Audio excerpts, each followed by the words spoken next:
we got a special treat today, and you saw it in the episode title. 6 bold predictions for the Patriots 2022 season, because what do we love more than bold predictions?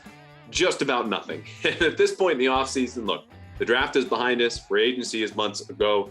The Patriots have been rebuilding, retweaking, reloading. They're moving forward, and so are we, with a lot of help here today. These 6 bold predictions are courtesy of 6 of my fellow beat writers, friends who I can very thankfully text late on a Sunday night and then record in the next 24 hours with them for them to carve out some time. They are my colleague, Guregian at the Boston Herald, Jim McBride from the Boston Globe, Zack from NESN, Chris Mason at MassLive, Mark Daniels from the Providence Journal, and Henry McKenna from Patriots Wire.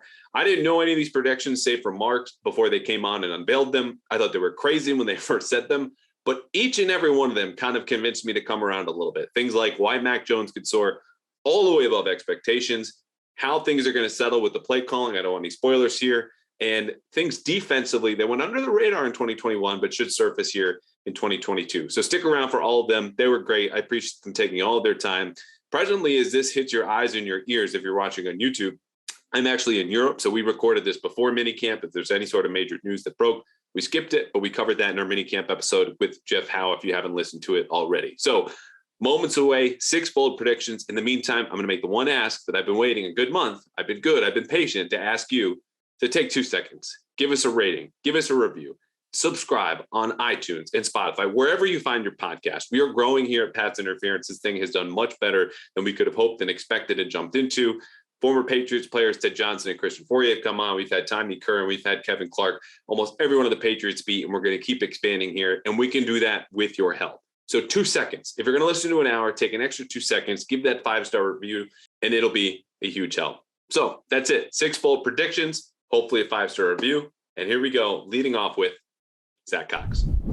Okay, Zack Cox from NESN in the house. Zack Cox, a reasonable man, maybe not bold predictions, his forte, but I'm excited to hear what you have to say because, you know, again, you're very reasonable, you're thought out, everything is on point with your coverage in a lot of different places at NESN. But 3 years ago, I had you on in a similar format in my old pod, and your prediction stuck with me because back then it was heading into the 2019 season, Gronk had retired. You said all of the leftover tight ends, they can play every game, they can combine for any statistic they want. Their output will not match what Gronk did, despite missing 3 or 4 games in 2018. You were so right on that the Patriots dug themselves further in a hole in 2020 with the worst tight ends room and have only now recovered. So I don't know whether you're responsible for all the money spent on Hunter Henry and Jonnu Smith, because you nailed that prediction, but the stakes are high is what I'm saying, because what you're going to say, I think it could very well come true again.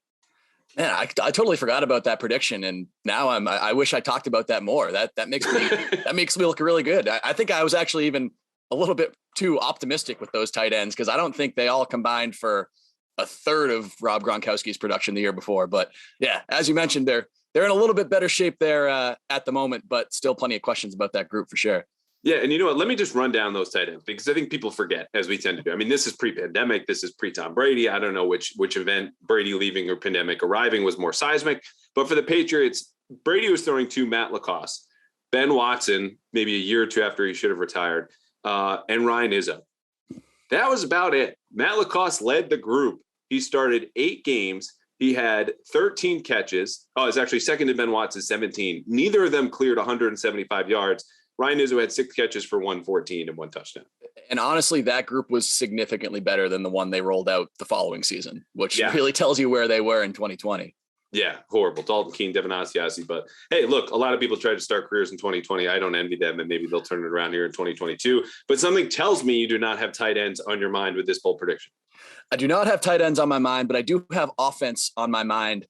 My bold prediction for the 2022 Patriots is that Bill Belichick will not begin the season as the Patriots offensive play caller, but he will end the season as the Patriots offensive play caller. I believe there will be a switch at some point during the season from whether that's Joe Judge, whether that's Matt Patricia. I don't know who is going to do it to start, but I don't know. I think you're going to hit a point at some point during the season. Things just aren't working offensively the way that the Patriots are used to having it work and the way that Bill Belichick is used to having it work, that he's eventually just going to say, all right, I'm just going to do this myself. You guys coach the quarterbacks. You guys coach the offensive line.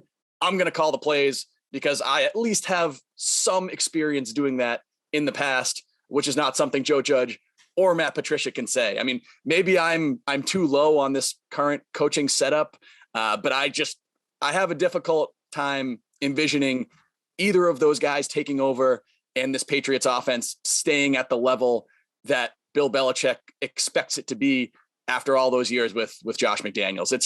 It's the single biggest question about this Patriots team right now. And I have a hunch that Bill Belichick is going to be the man calling the shots by the end of the year. God, I love this prediction for so many reasons. You hit on one of them. People forget, and maybe they don't now because we brought this up as a reason Belichick could call plays and he was doing it 1-2 OTA. What does that mean? And, a couple episodes ago, I just said, okay, OTAs, what have we learned? I don't know. You can't firmly bank on anything, but you can bank on the fact that in Cleveland, Belichick called offensive plays there when they were doing this whole same charade of, we don't know who the offensive coordinator is. And Bob Sosey, the radio announcer, tweeted out a clip of an article from Cleveland back in those days that was detailing the same thing. So Belichick's done it before. Point number 2 would be, he did this also in 2019 when Steve Belichick was taking over calling plays. Gerard Mayo was in the mix to some capacity. But you go back to week 4 of that season, not a shining year for Ryan Izzo, Matt LaCosse, and Ben Watson, as we covered. But Bill Belichick is calling plays at the end of a win at Buffalo that they barely get away with. And it was in a very critical situation, defensive 2-minute. He's making all the signals like, again, we're going back 25, 30 years. So he'll jump in at the most critical junctures when there's some uncertainty. And third is the most obvious point. Joe Judge and Matt Patricia have not inspired any confidence. You are not too low on this. There's no reason to have faith except for your faith in Bill Belichick, who might, as you mentioned, just realize I'm the best guy for this job. I don't like to call plays offensively or defensively, but if it's best for the team in his judgment, that's always what they're going to do.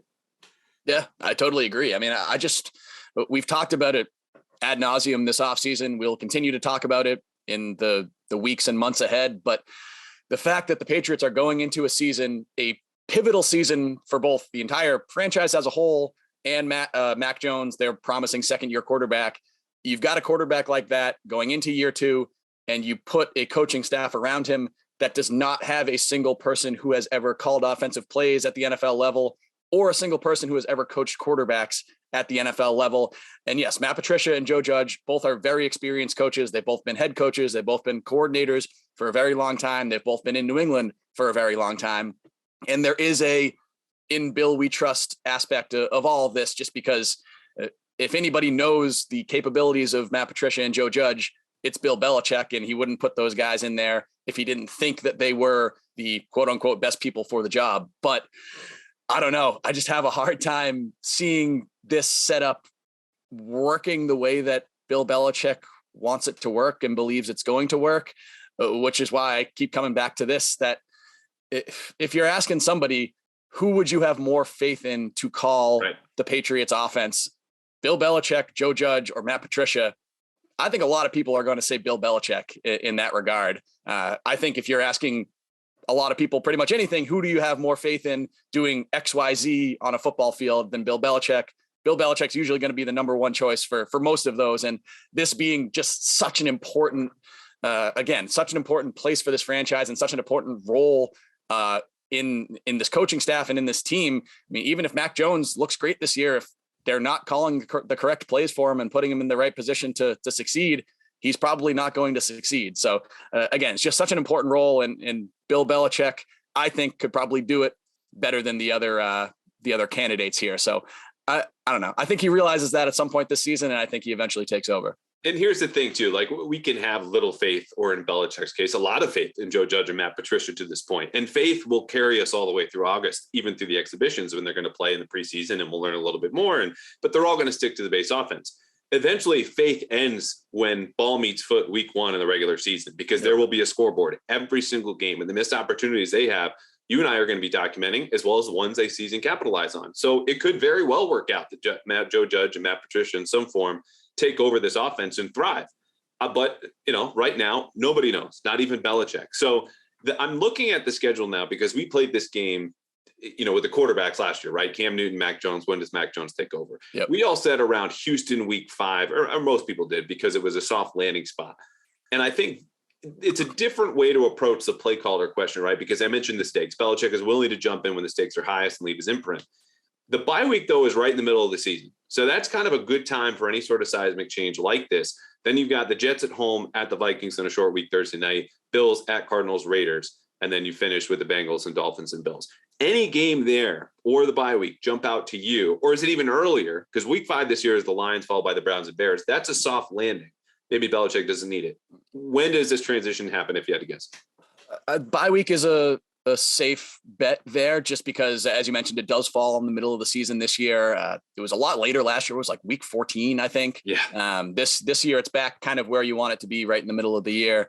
But this is also a situation where, again, none of us know exactly how this play caller situation is going to play out at the start of the year, but it does seem like it's going to be more of a collaborative effort on offense, regardless of who ends up having that play sheet. It does seem like Bill Belichick, Joe Judge, and Matt Patricia all are going to be involved as, I don't know, call them co-coordinators, call them whatever. Yeah. It doesn't seem like it's going to be as clear of a hierarchy as it has been forever with, all right, well, Josh McDaniels is the guy running the show, and then everybody else is kind of his sort of lieutenants underneath him. I do think there's going to be more of a mix there at the top, which maybe if this transition does happen during the season, you could say, all right, well, it's not like Bill Belichick hasn't been working with the offense all year. It's not like this has been a one-man show and somebody's going to have to come in and completely take over everything and change things or anything like that.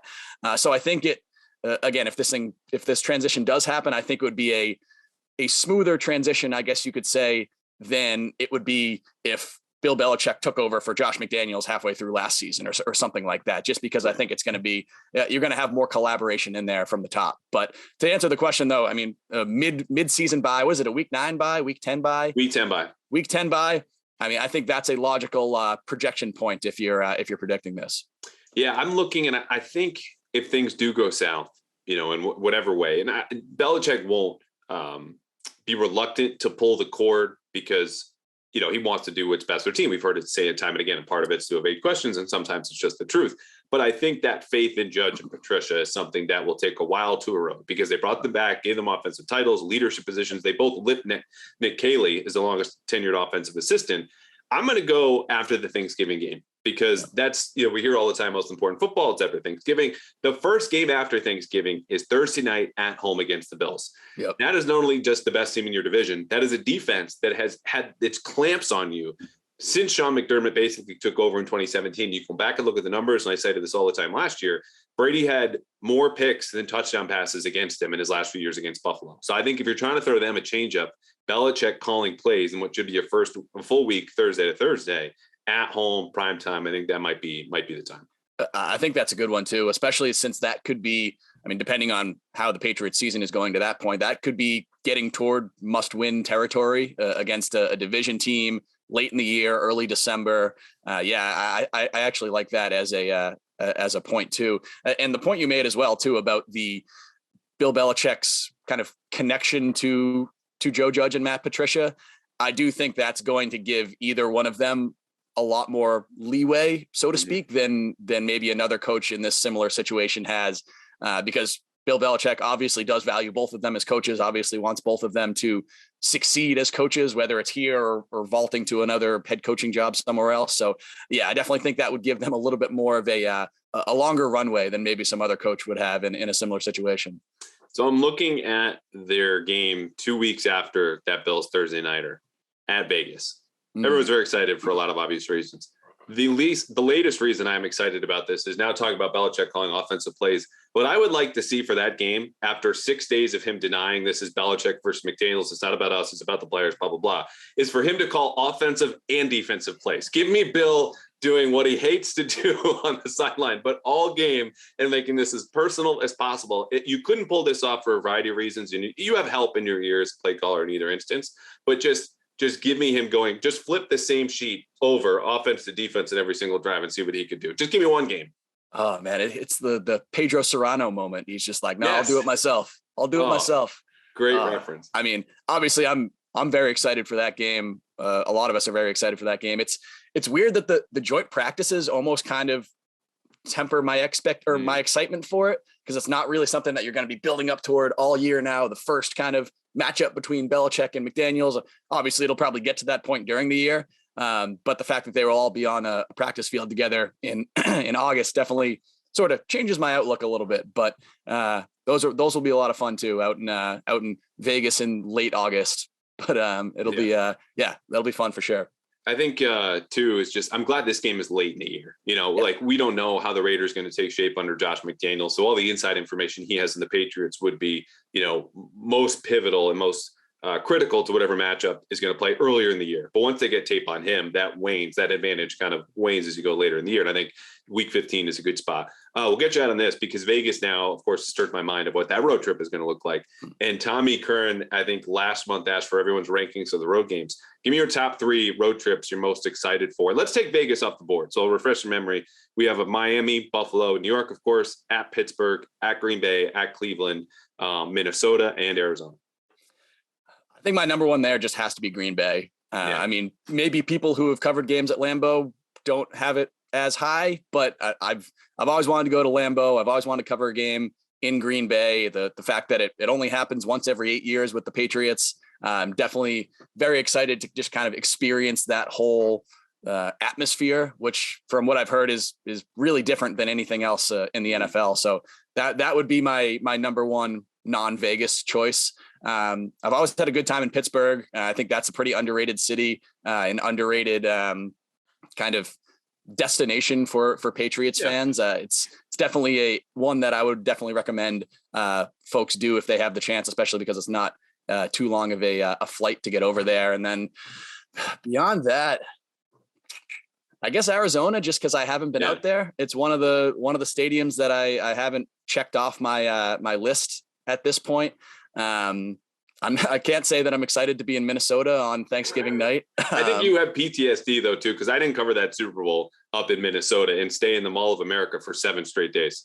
I spent probably like 130 hours in the Mall of America that week. And I was doing a pregame video hit. For some reason, we did it outside. It was me and Doug Kide and Courtney Cox, who were at NESN at the time. It's the single coldest I've ever been in my entire life. It was probably a 2.5 minute video. I'm sure it's still on YouTube somewhere. Just the 3 of us are just like shaking while we're trying to break down this game. And I don't even want to know what our analysis was. It was like, it's gonna be a good game. See you guys afterwards. It was, I definitely still have some not so great memories of that week in Minneapolis for sure. Yeah, so I've never been. I'm excited for that game. I want to do Thanksgiving once. The stadium is awesome. I will say the stadium is very, very cool. Yeah, and I feel like the Vikings crowd is probably a little bit underrated, especially in a state like Minnesota, which no knock on Minnesota. I think it's just a fact. Top 10 or top 5 drunkest state in the union. Like Wisconsin is number 1. I know that for a fact. So you give them all Thanksgiving to sit around, a long weekend, nothing to do the next day. I think they'll show up and show out. So, all right, Zack Cox, we'll see if you can go 2 for 2 with these bold predictions. Hopefully I have you back on sooner than 3 years later to do the same segment because you crushed it. And man, Bill doing offensive plays late in the year. I can't wait for that. Jim McBride of the Boston Globe, kind enough to come on Pat's Interference. First episode for him. We're definitely going to have you back, but how soon will probably depend on this bold prediction, Jim. So you've been thinking, you've been waiting, you've been working. What you got? Yeah, so my big bold prediction is kind of a subset of another bold prediction. So I think that your leader this year in all-purpose yards is Pierre Strong. Wow! Holy smokes! You might take over the podcast with how bold that was. You have a lifetime pass. Tell me more. I'm thinking, like 700 yards rushing, 700 yards receiving, and maybe another 300 yards returning if he's allowed to do that, because there's going to be huge competition for that. I love this pick. I thought, he was one of the few guys that I had linked to the Patriots that the Patriots have actually picked over the last 8 years since I've been on the beat, because I'm usually, pretty over when it comes to that. And just watching this kid's film, listening to him talk, I think he's really good. I hope he's, I know we haven't seen a lot of him. I hope he's not hurt too bad. I hope this isn't a red shirt yet, because then this bold prediction is going right out the window. But I love this kid for this offense. I really do. I think he's going to be Mac's best friend, especially with the question mark surrounding James White. I mean, hip injuries, all injuries are bad, but hip injuries for football players and hockey players, it's kind of tough to overcome. So I think this kid has the skill set to come in and be an impact player for Joe Judge, for Matt Patricia, for whoever's calling these plays. Yeah. All right. First, I'm going to try to peek over your shoulder so Pierre Strong is not there with the proverbial gun at your back, making you say these things. He's a water gun. We'll say a water gun. Secondly, I like the White point because that was the framework for the pick, right? Like this is a guy, 4th round pick. We see it time and again, redshirt year, you come through and take over those pass catching duties. And it's a lot to do with his speed, but you're right. The raw talent there, the speed component of it. The only question with him really in college, aside from the small school competition, was the fumbles. But as we saw last year, I don't know if Bill is getting softer on us. Ramondre Stevenson fumbles week 1. Damian Harris fumbles week 1. Their stays in the doghouse were short. They're back and leading and having perhaps the best tandem in the whole NFL there in the backfield. Yeah, absolutely. I think that, like they always say about Bill, he evolves, and he knows that those guys were going to be key to helping Mac become a successful quarterback and get back to the playoffs. So you couldn't keep those guys in the doghouse as long as maybe you would have in the past. Going back to Stephen Ridley, who had his, battles with fumbles, and he was constantly in the doghouse. And you just couldn't do that because you needed these guys to contribute. And, another reason why I love Pierre Strong is I think he could end up being a real feature back. I mean, you think about Damian Harris, great player, last year of his contract. Is he playing so well that he's playing himself out of New England? And now you got Ramondre, you got Pierre, you got Kevin Harris, are those guys, are they setting these guys up for the future? And I just think if he's allowed to showcase his talents in training camp, I think he makes a big impact for this team, and he becomes like Mac's best friend. Yeah. And maybe 1A with Hunter. Right. Yeah. It's tough beating the next door neighbor there in terms of the best friend power rankings. But you mentioned the evolution with Bill, which is so spot on. And I think it's interesting too, because not only just Pierre Strong, but Tyquan Thornton's selection is the fastest receiver timed at the NFL Combine, just flies completely in the face of things that not only you look at their draft track record, where they don't care a whole lot about 40 times, even their higher picks at running back and receiver, Sony Michel and N'Keal Harry, by that metric, were pretty average in terms of long speed. And Nick Caserio was speaking at Sloan about a year and a half ago and saying, honestly, the 40 might be the least important number. And yet, here with this turn, the Patriots admit what everyone's been saying about their offense for so long. You need that home run threat. And it'll be really interesting to see how much they're willing to swallow and stomach. We touched on the fumbles, but, whether he can hang in pass protection or not, because the speed is there. That's something where, again, you can bang your head against the wall for 3 quarters. If you get a breakaway in the 4th, the game changes just like that. And there's no one else on the roster who can do that. Yeah, and I wonder if they change philosophies with Josh not here anymore when it comes to receivers swallowing this playbook. We know it's an advanced playbook and it's hard for guys to pick up, but maybe whoever's coaching him up the most says to Tyquan, "Here's 6 routes. Just master these 6 routes. Yeah. Don't worry about the variations of them. Just get this down, and we'll take baby steps." And I don't think that's something that Josh necessarily did with these guys. He wanted them all in right from the beginning, and it was sink or swim. I don't know if you can do that with this guy, but certainly when you draft a guy in the 2nd round and he's got speed the way he has, you got to use it. You got to utilize it. So, yeah. And when I say that Pierre Strong's, the bold prediction was kind of a subset, my kind of overall bold prediction is that I think this draft class has a chance to be better than last year's, which was, a lot of good impact players. I think Cole Strange is a starter from day one. I think Tyquan's going to make an impact. I think Marcus Jones is going to be, a great special teams player, even if he doesn't make defense right away. Jack Jones, the way he can ball hawk, I sound like, hometown rah-rah guy, but I really like this draft class. And I was really kind of bowled away by the way Matt Groh talked about it. There was some serious conviction when he talked about and was even defending his draft picks. He had a little edge about him. It was like, hey, and I like that. I could even see Bailey Zappi jumping Hoyer as the backup guy, as the number 2 guy. And, if they need to go in and win a game, this kid's smart enough to go in and win a game. We'll see. But I like this draft class. I know everyone gave it C's and D's, but me, I'm not a big Twitter guy. I kind of stick to the facts, but I kind of laughed at those things afterwards. Like, let's let these kids play. And, if they're garbage in 2 years, then we can trash this draft class. But I think I'm taking the full Dan Roach positivity, tact on this draft class. I like these guys. I like it. And you know what? I had Chad Finn, your colleague, on last episode or 2 episodes ago, and we kind of did look. It's been an offseason of negativity for agency. No one came. draft was full of disappointment from a fan standpoint. And part of that is baked into just the idea that when your first round pick is an offensive lineman, be an offensive lineman from a small school, and see someone that even yours truly, you talk about writing and being on deadline, something I had as a quote day 2 prospect to watch in the Friday edition of the Boston Herald that next day. It's just a trifecta of the fans are going to be on you. And the only way to get past that is just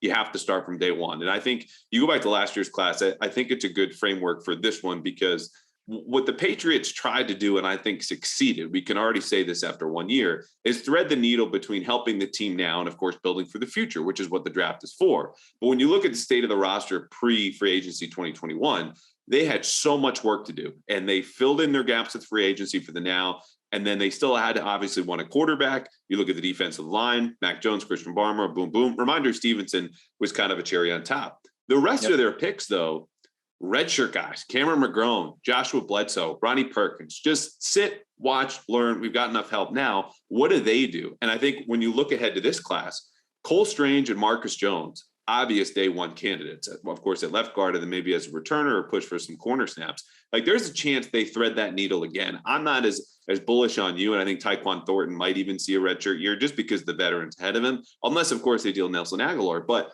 there's potential there because of all the different picks, the depth, and even your guy, Pierre Strong. Damian Harris gets hurt. Ramondre Stevenson's just in his second year. Maybe those fumbles come up. He could very well be the third down back of the future, but a kind of backup early down guy now. Yeah. And if he's a guy that's kind of a red shirtish, if you're learning from James White, you're learning from a real good guy. Like James White got to learn from Shane Vereen. Like that's a pretty good, lineage right there. So I like it. I like this class a lot, and time will tell. In the third, I'll tell you one thing about Cole Strange. I went to Knoxville and did a feature story on him, and it's kind of got left on the cutting room floor because we just only have so much space. But I love this.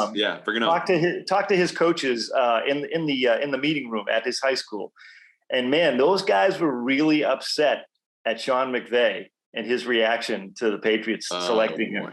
Like they were, in retrospect, after they thought about it a while, they were like, okay, he wasn't being that mean. But their initial reaction was like, who the hell is Sean McVay to doubt our guy? And I really love the way they got their backup to support this guy. So kind of a nugget that didn't make it to the story, but it's out there.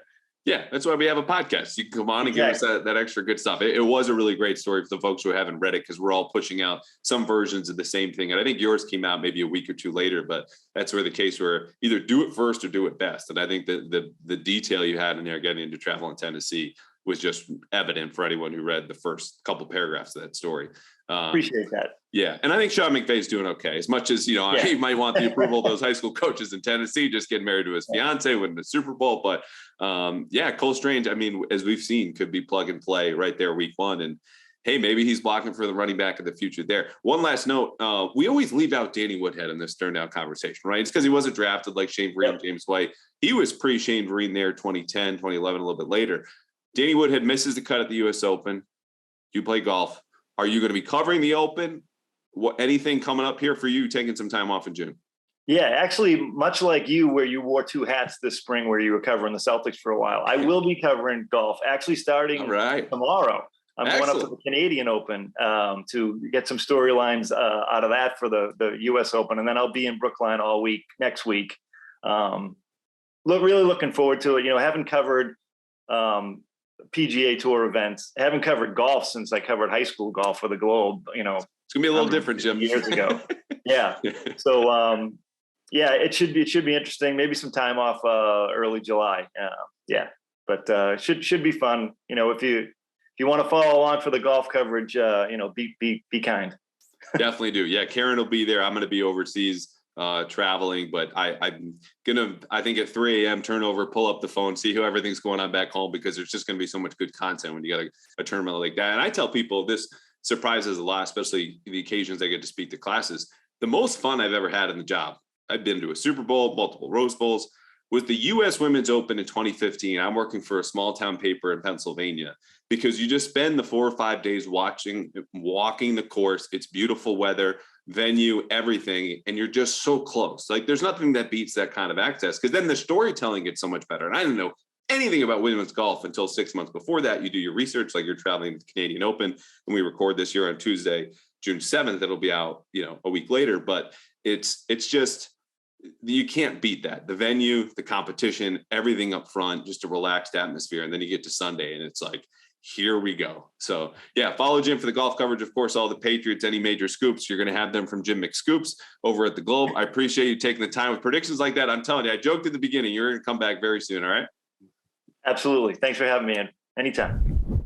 Karen Guregian, my colleague and the queen of the Patriots beat since her reign started in 06-07. Thank you for coming on Pat's Interference. We have a bold prediction from you here today, as well as everybody else. I think you might have the boldest to date, though, which means the stakes are highest for you here, Karen. Like, you built up all this credibility, as I mentioned, since 06-07. It could come crashing down if this bold prediction falls flat, though. Well, yeah, I'm kind of zagging or zigging when everyone else is zagging on this one. Yeah. I don't think anyone thinks with Joe Judge and Matt Patricia involved in the offense that they just kind of see them going. But I have faith, and it's not necessarily in them, it's in Mac Jones. And I think either because of them or in spite of them, I think the Patriots offense is going to be up there in the mix in the top 10. And I expect even better things from the offense this year than last year. As I said, whether it's because a result of Joe Judge and Matt Patricia or in spite of them. I like it. All right, so we'll lock in top 10 in scoring. We look back to last year, the Patriots were 1, 2, 3, 4, 5, 6 in the NFL in scoring. It's a little misleading considering the two teams behind them went to the Super Bowl, the Bengals and Rams. Patriots 27.2 points per game, Bengals and Rams 27.1. So they were kind of a fringe top 10 scoring offense. You go over to DVOA, which all too well, I cite as much as, I don't know, anything in any article. I'm surprised you haven't given me crap about it. But they were ninth by DVOA. So I think they're the fringe top 10 team.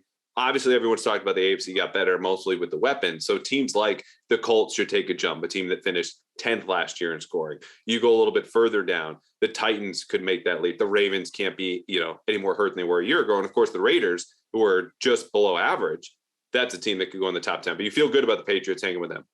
Well, yeah, I think they will hang. And I like the addition of Devontae Parker.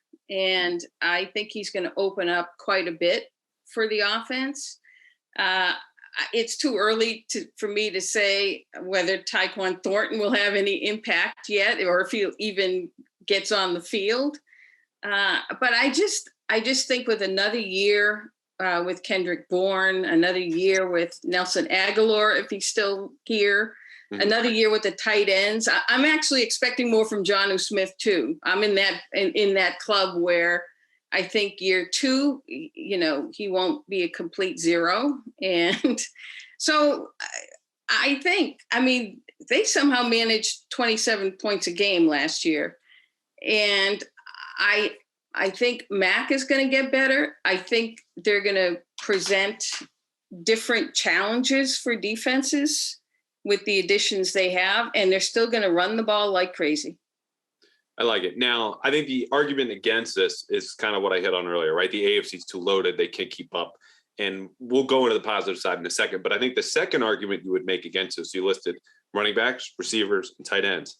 The offensive line now, 2 new guards, essentially, although Michael Wenu is an old face there, third-year player at right guard. Cole Strange at left guard. And then the bookend guys, we know, have had injury troubles, Isaiah Wynn and Trent Brown. So do you have just better faith that they'll be on the field this year, or that Justin Herron could chip in a pinch? Like, where's your kind of feeling about the offensive line, knowing it all starts up front? Well, I actually really like Cole Strange, maybe not as a first-round pick, but as a player. And I think he's going to have an impact with the offensive line. I mean, injuries, yes, there's guys who are injury-prone, and obviously that could derail everything if Trent Brown gets hurt, if Isaiah Wynn gets hurt, and they're playing with subs. But I'm assuming health. I'm assuming, Matt Patricia will have the offensive line ready to go. And, they will protect Mac, and he will have time and make defenses pay.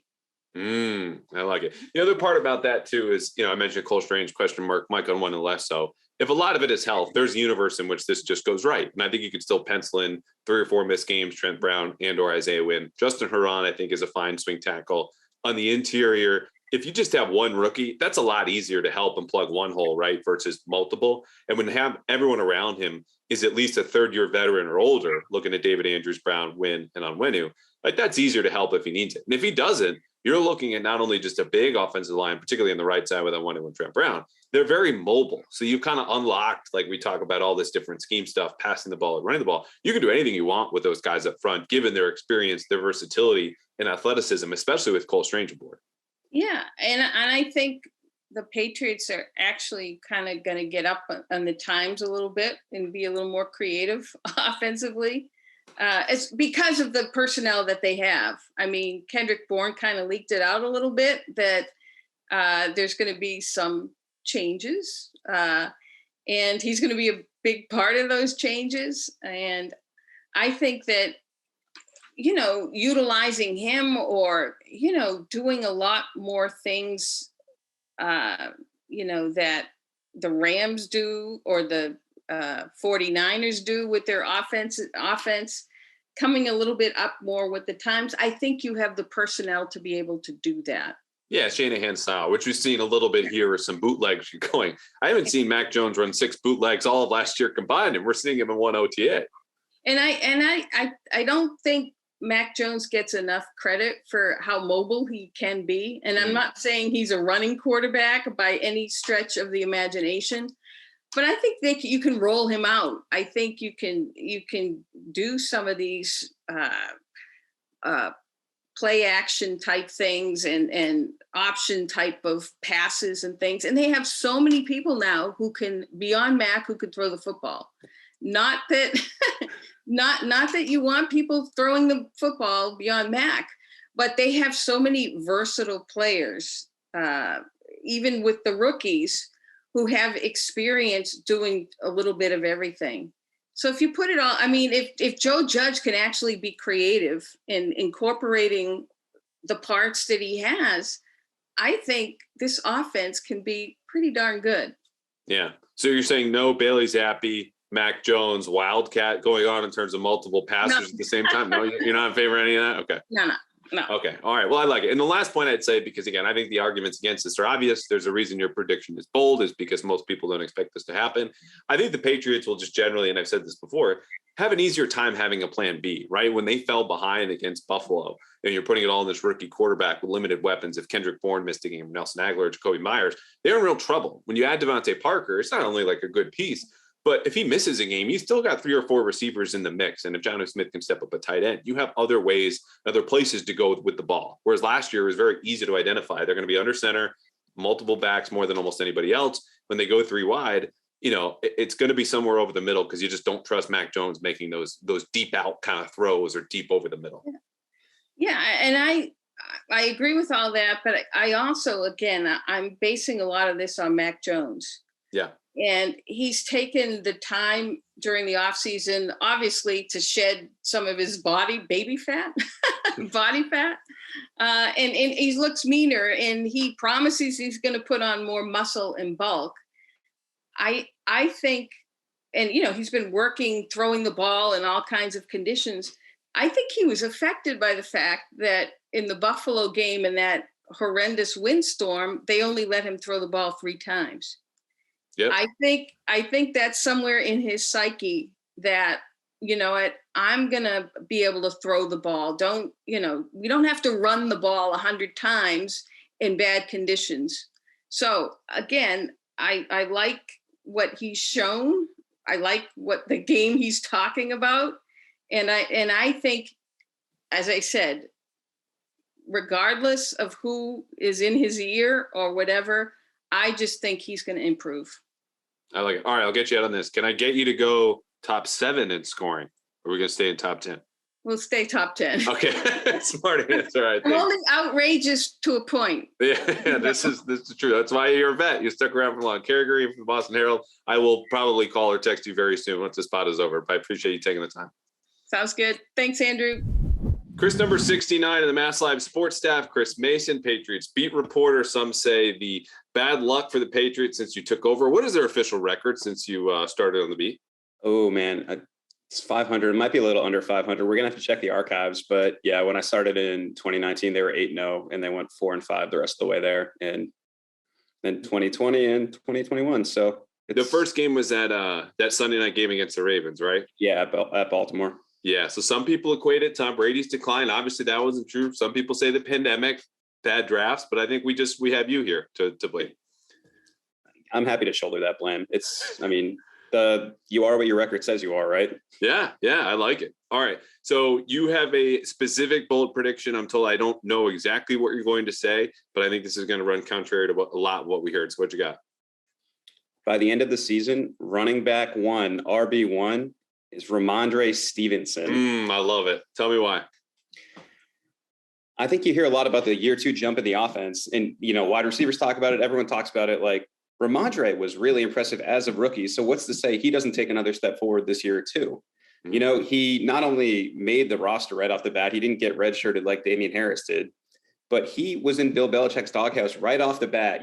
First game couldn't have gone any worse, climbed his way out of there and, had some really impressive runs, showed some flashes. So I think you give him another year, you're going to see that more consistently. And I think it's going to get to a point where he's got to be your number 1. I said this, I think, a couple episodes ago. I don't remember to who, and I didn't say it as eloquently as you did. But the point that sticks with me about Ramondre, he does a better job of creating on his own. Whether it's breaking tackles, he's got a little bit more wiggle to him side to side, but he still carries and runs at 225, 230. A lot of that is his light feet. And you look at his stats last year, averages 4.6 yards per carry, same as Darian Harris, obviously on a lighter volume, 606 yards, 5 touchdowns. He also gained 8.8 yards per catch. And that was something that was different, where he had 4 fewer receptions than Damian Harris, despite playing 3 fewer games. And I think that trust in the pass protection, and as a receiver is the biggest jump you see year 1 to year 2, typically with running backs. He started to make that leap, crouched and got off the ground at the end of last year. Yeah, absolutely. And just the running style alone too. Like you hear him say his goal is to never let the first guy tackle him, right? He's like, whoever the first guy is, he's not bringing me down. It feels like so rarely like that actually happens, right? Where he's one-on-one with a guy and he gets tackled. If anything, like he's running the guy over, falling forward for at least 2 more yards or breaking it. I mean, he's very, very difficult in the open field. As you said, he makes a lot for himself, and they clearly trust him enough in pass protection to throw him out there, which is huge in this offense. Yeah, and you're not going to have a whole lot of pressure, I think, from behind him on the depth chart, right? Like they did draft 2 running backs, but, they're day 3 guys. Pierre Strong is looked as maybe the successor to James White on 3rd down. That's obviously a lofty standard. James White himself is back, but he's not going to be contributing in early downs. And Damian Harris, to his credit, played 15 games last year, but we know he was questionable for at least half of those. And of course, needs to do more. So injury and health is going to play a role. And Ramondre Stevenson can hold on to the ball. I think he's probably the most naturally gifted guy. Now I got to ask you this. Is this someone who has Ramondre Stevenson in fantasy? Is that maybe where this is coming from at all? No, I'm not a fantasy player. That's not my cup of tea. All right. Just a hunch, just a bold prediction. Yeah, it is one. That's why we have you here.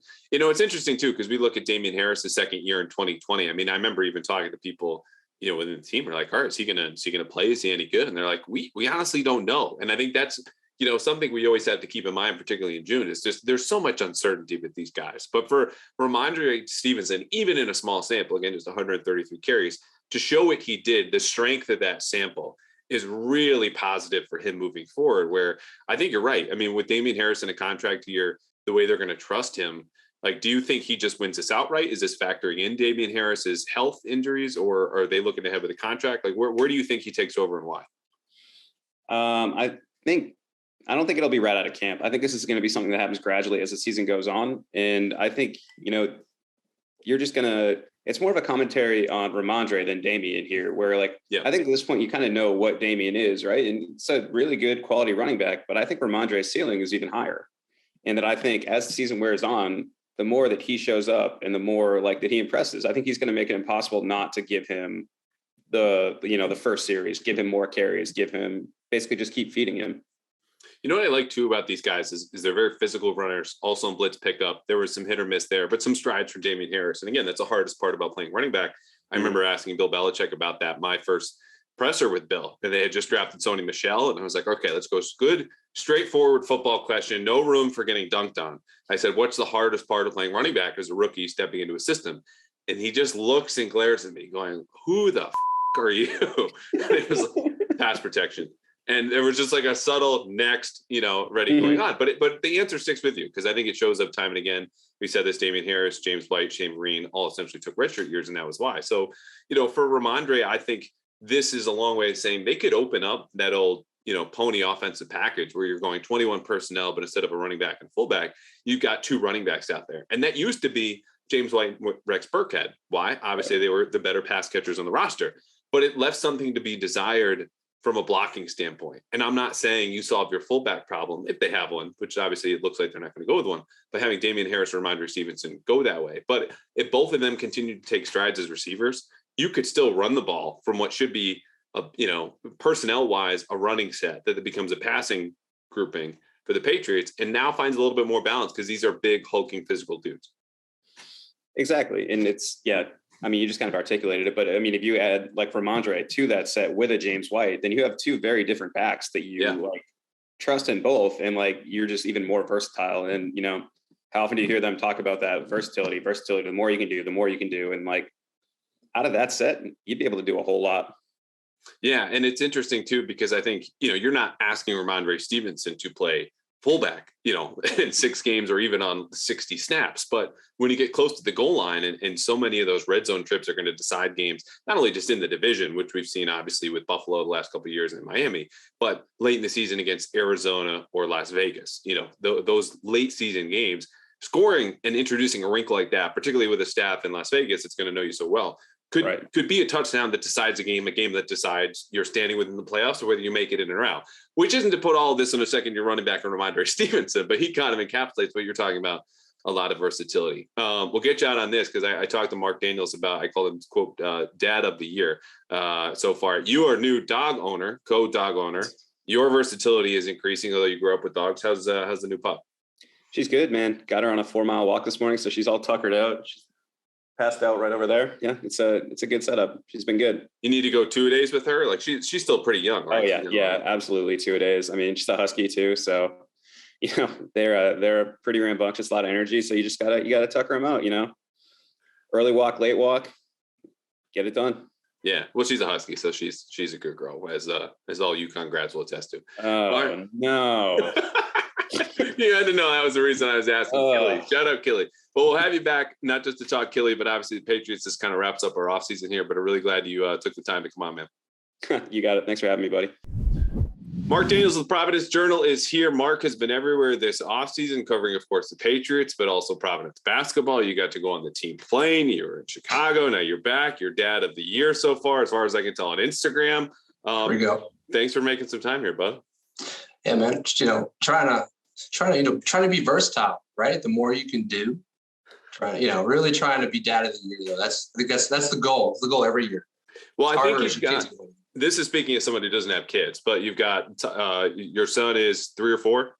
He turned 5 and my daughter's turned 3. Yeah. So I'm not in the running for friend of the year on the beat, but you've got like your hands full. I think it's my point. So yeah, you're hanging in. All right. I'm exhausted, but let's get it rolling. Yeah. Good time for a break for everybody. Looking ahead to this season, Patriots are not getting a whole lot of breaks. I think for deserved reasons we've covered between free agency and the draft, we're getting a look now. We did it at minicamp and everything moving forward, but we won't really know anything until the summer, aside from guys that are holdovers. And I think that's where I think you're leaning defense here and kind of come to a guy who's not getting a whole lot of attention with your bold prediction. Yeah, my bold prediction is that the Patriots' number 1 cornerback will be Jalen Mills, and that we will not notice a steep drop-off. And I really liked Jalen Mills last year. And I'll admit, I think people sort of saw a rough couple of games. There was he gave up the game-winning touchdown, I believe, in Dallas, or at least he was on the field. Yep. He was rough against the Cowboys.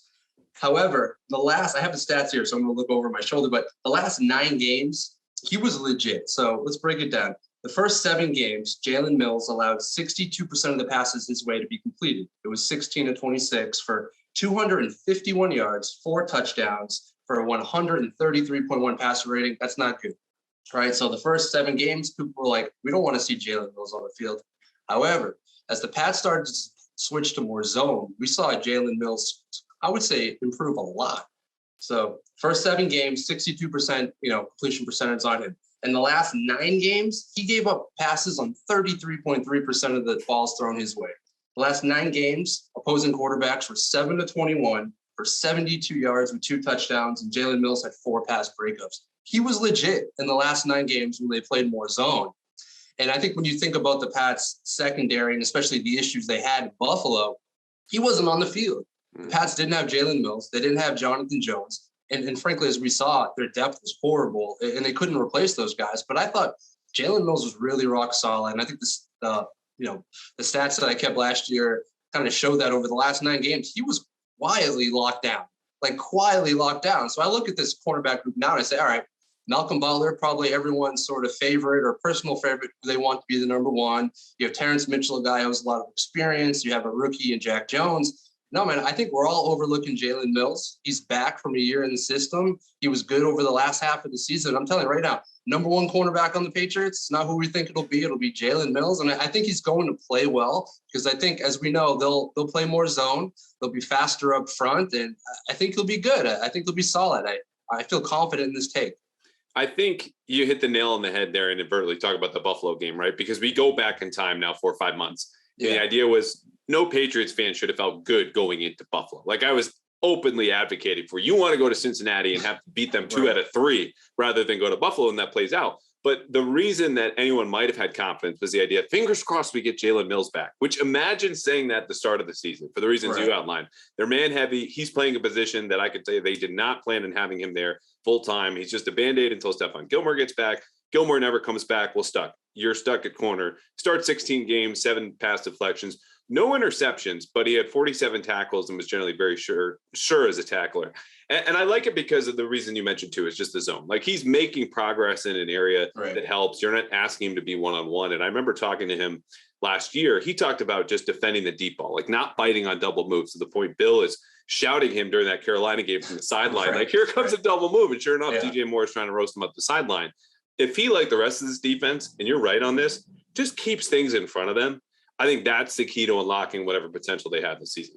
And I would love to ask him this, but there was a 3-game stretch. It was Dallas, the Jets, and the Chargers. He gave up 4 touchdowns in 3 games, which is not good. But then after that, started that 9-game run. He only gave up 33% and then 2 touchdowns in the last 9 games. I'd love to ask him this summer next time we talk to him, like, what went right there? I imagine it was more zone. I imagine they helped him out a little bit. But, to see a newcomer sort of struggle initially is not surprising. I mean, Stephon Gilmore's first year, he dealt with the concussion, but he struggled, in coverage with the Pats. Even Darrelle Revis once told us back in 2014, like his first 4 weeks, he was still kind of figuring out the Pats system and how they do things. But, we always talk about the second-year jump with younger players, but I think that applies to free agent additions as well. And obviously the Pats have a ton who sort of fit in this category since they signed like a dozen free agents a year ago. But I think Jalen Mills fits in that category too.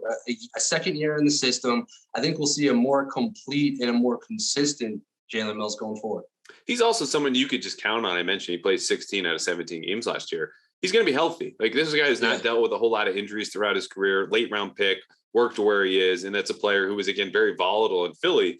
But the volatility part swings to, giving up touchdowns, like you mentioned, 4 in 3 weeks, to 0 almost over that 9 or 33% completion percentage allowed. And I think if the Patriots can kind of up, whatever his basement is or that worst, and kind of shrink the volatility, but in a way you would want to, that starts with the double moves. If he's not giving up explosive plays, you'll deal with, he gave up a curl, on 3rd and 7. They moved the chains, but they're not in the end zone. Like that's what counts here with Jalen Mills.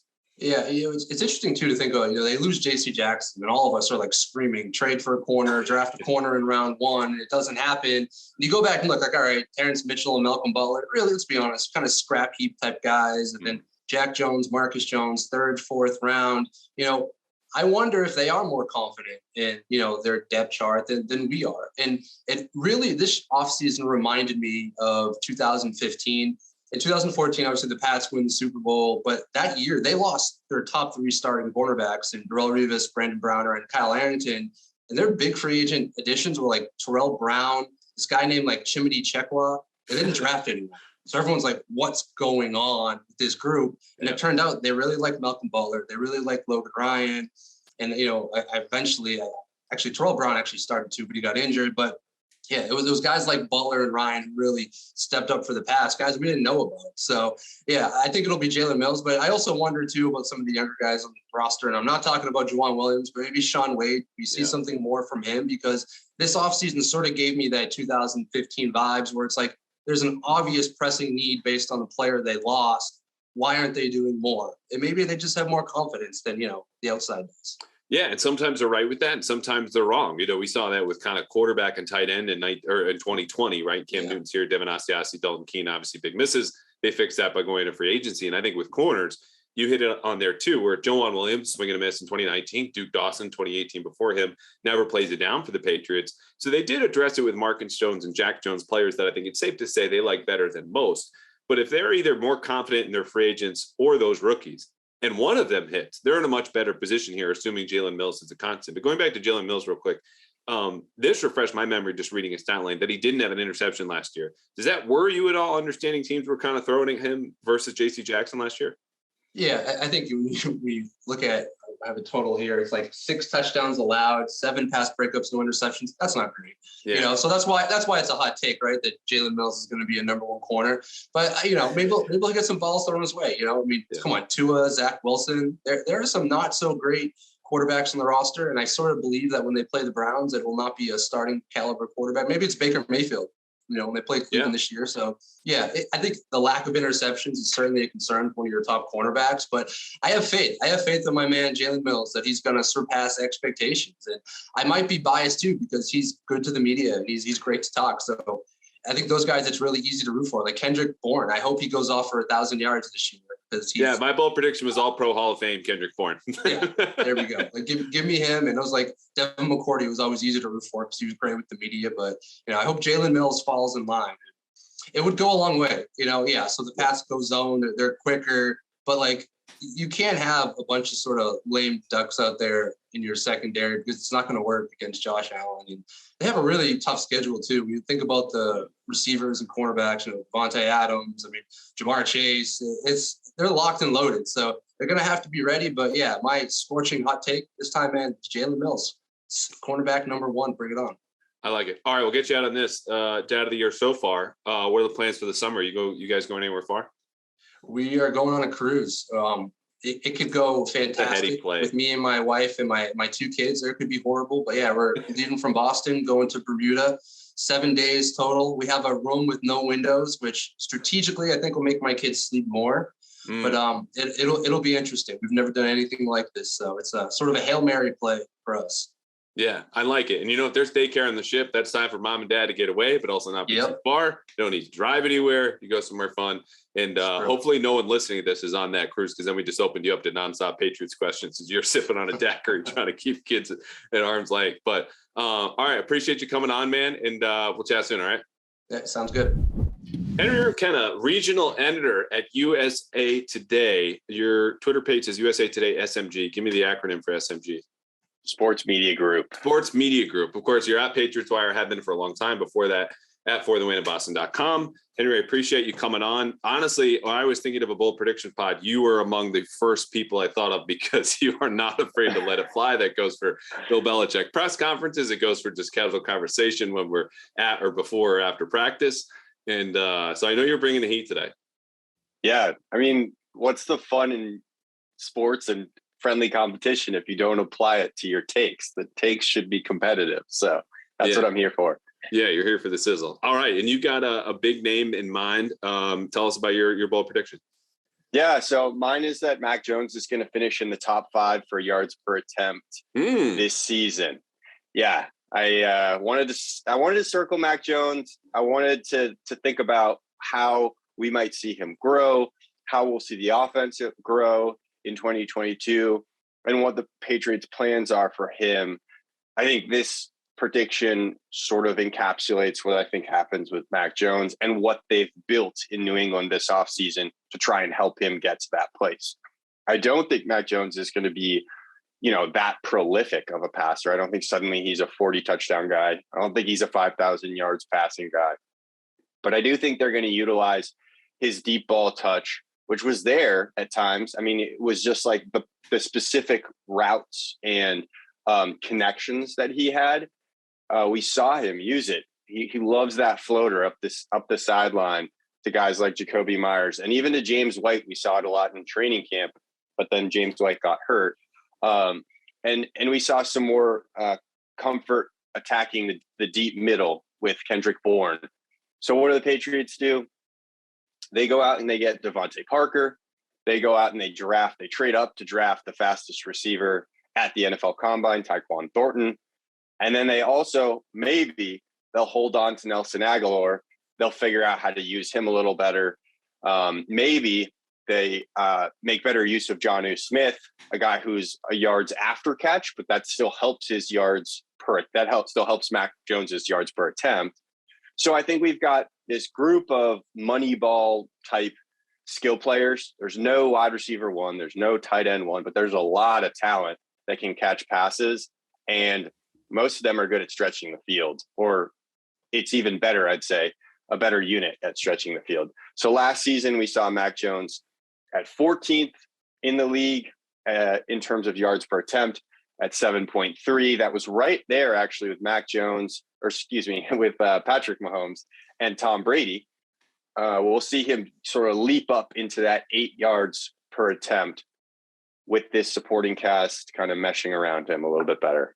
Yeah, I like this prediction, and you hit on it there, just because it doesn't speak necessarily just to Mac Jones, right? Like, this undertakes the whole philosophy of the offense, and there's been a lot of talk about how is it going to change. And look, we really can't tell that much just from 1.5 OTA practices.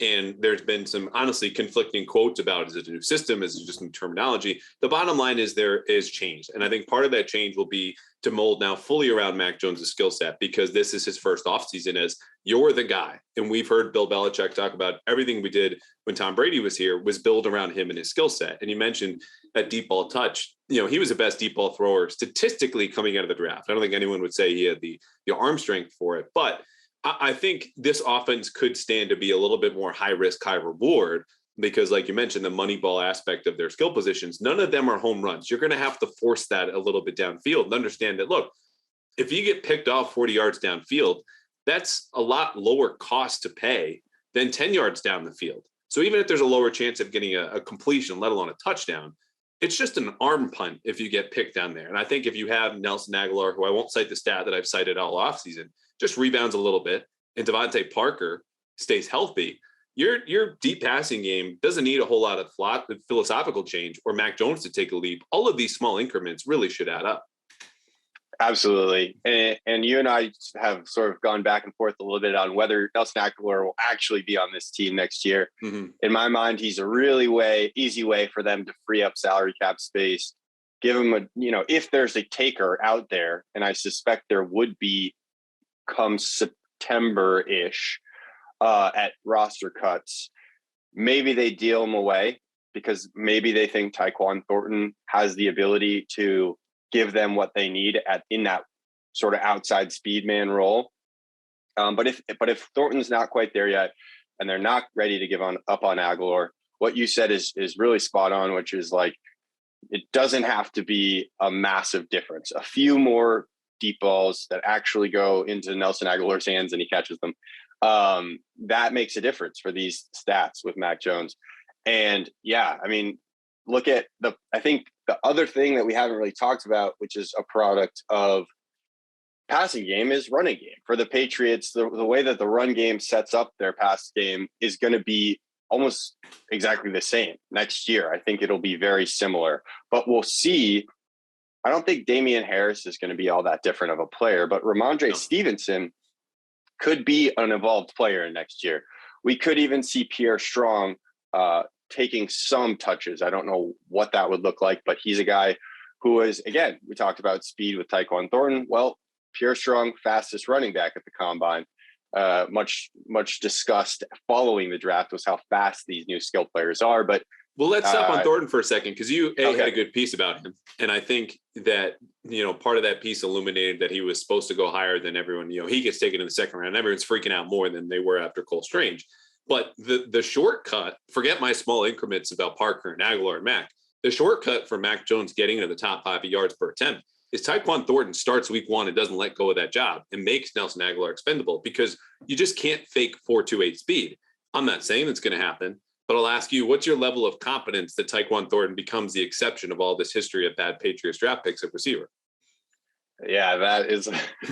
I would say confidence level is medium. Like on a 1 to I'm Tom Brady confident, I'm a 7.5. No, I'm just kidding. Let's give it a 1 to 10 scale.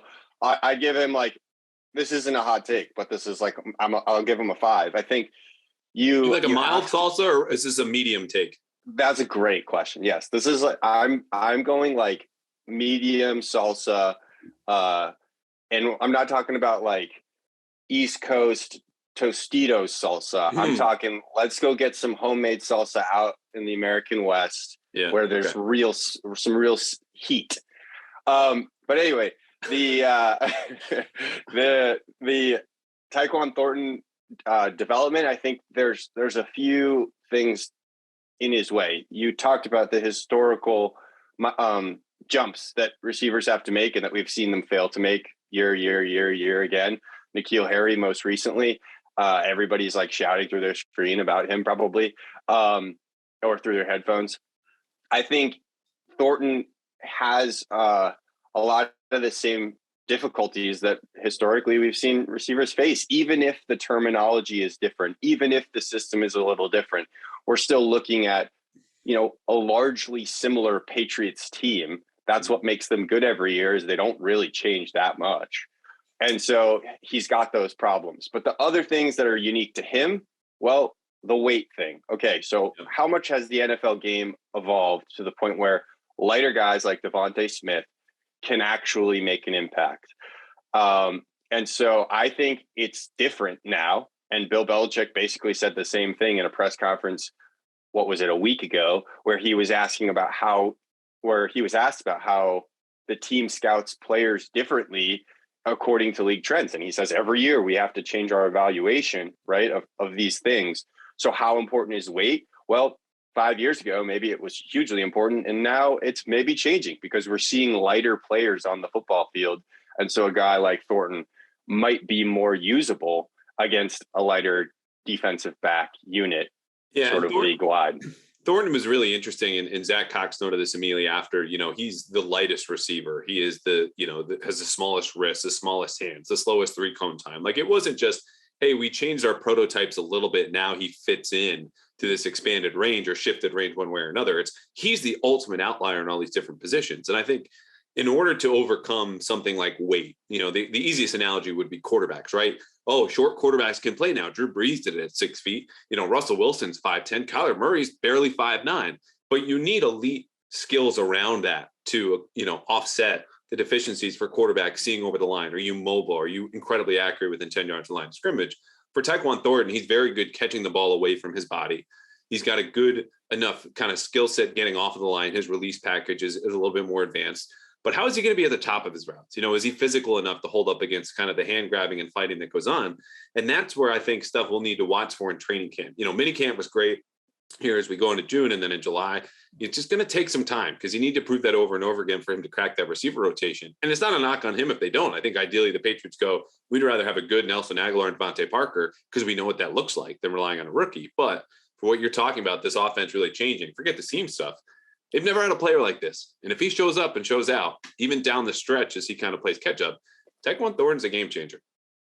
Yeah. And I think we sort of documented how quickly Tyquan Thornton, in order to make the game, to be a game changer, he's got to make the changes in how quickly he can comprehend the playbook and how quickly he can change his body to handle the rigors of the NFL. Because you can see at OTAs, his feet are quick enough to play in the NFL. And then his speed generally is quick enough to play in the NFL. So it's when you watch Troy Brown push him off the line and he really gets like shoved off of his route. And Troy's when you're now. Like, Troy looks like he could still play, but that can't happen. In practice. That can't happen. So I think that's kind of the question, is how quickly can that happen? And my confidence is like right in the middle there. I really like him as a player. Everything that coaches say about him, which is just the trend when you're talking about a draft prospect, it's hope season. They're going to say good things. Yeah.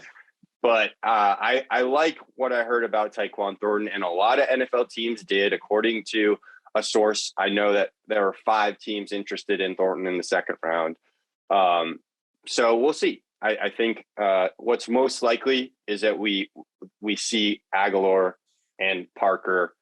Those are kind of the 2 guys they lean on. Thornton becomes more of a factor as the season progresses. All right, Mac Jones, 7.3 yards per attempt. Last season, Henry McKenna saying we're jumping that into the top 5 with Patrick Mahomes, Josh Allen, Tom Brady. I'll get you out on this and different statistic, but we were just talking about his 40 time, 4.28. Henry, you are 6'4"? Yes. What is you got some long legs. What's your 40 time if you had to give us a range right now? Are you sneaking under 5? I definitely think I could sneak under 5. Well, okay. Nowadays I'm 31. I was really, really fast in college.